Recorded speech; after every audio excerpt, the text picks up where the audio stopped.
Hi, I'm Helen from Cloud Zebra. I wanted to talk to you about energy and how we have all sorts of different energy sources around us. So some of the obvious ones, although I say obvious with a caveat because nothing's obvious unless you're in the mind of someone else, of course.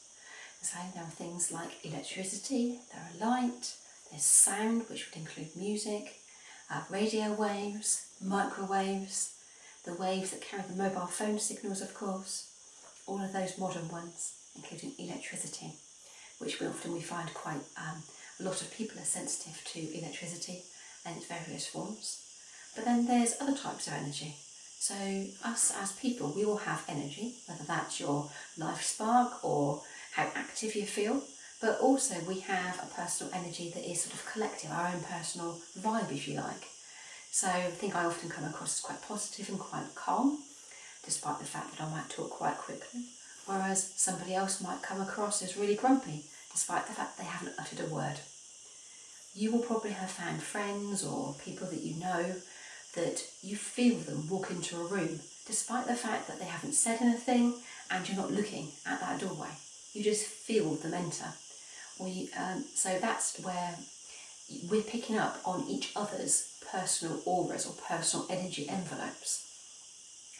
So it's having a lot of those personal energy envelopes and having your own envelope open that makes you sensitive to being around a lot of other people. Particularly if you work in a situation where people are hurt or upset.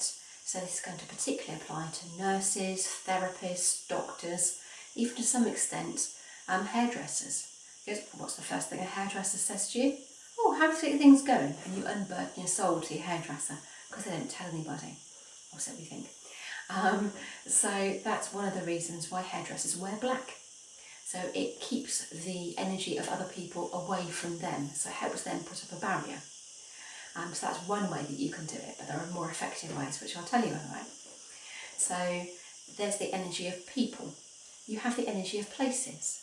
I bet you've been somewhere that just feels really good, whether that's just somewhere as simple as being on a beach in Greece, or whether it's being at a gig venue where all the happy people there waiting for something to happen, or a football match.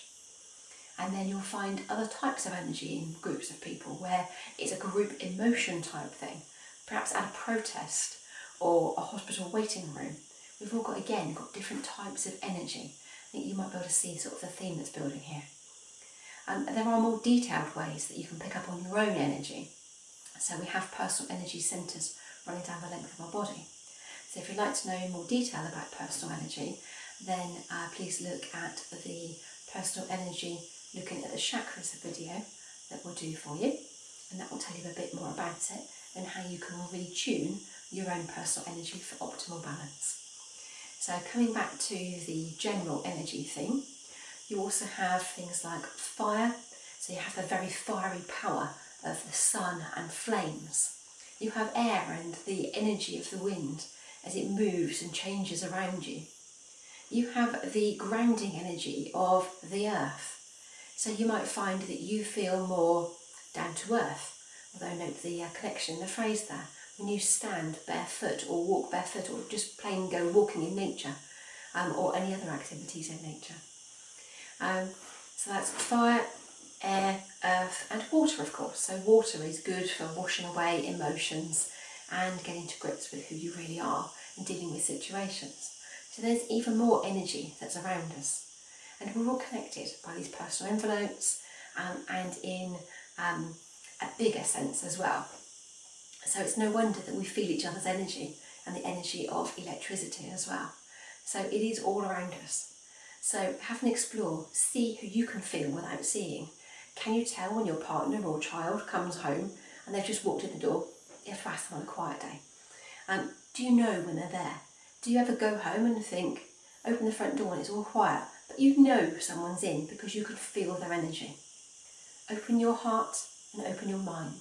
It'd be surprising what types of energy that you can find.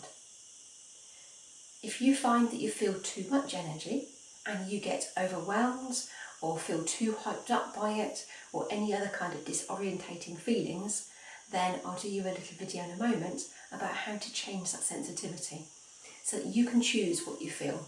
You can choose how much you let in and how much it affects you. So you might find that handy when you're going to sleep, or to cope when you're going to areas where there are lots of people. You really want to go, but you don't want that feeling of overwhelm. So if you'd like that, have a look at the sensitivity cloak video, and that will tell you a little bit more. So thanks very much for listening about energy, and my invitation to you is to go out into the world and play with home, work and leisure time to see what energy you can feel, or what energy you might be able to feel if you're tuned into it. So have a think and a play, and perhaps start writing a journal and write down how you feel first thing in the morning and the different types of energy you're picking up on. It can be as straightforward as you can feel the thrum of an engine in the car, you can feel the warmth of the sunshine on your skin. Just get into the habit of tuning in and feeling different types of energy and connection. That's my invitation to you. So I look forward to speaking to you again. Thank you very much.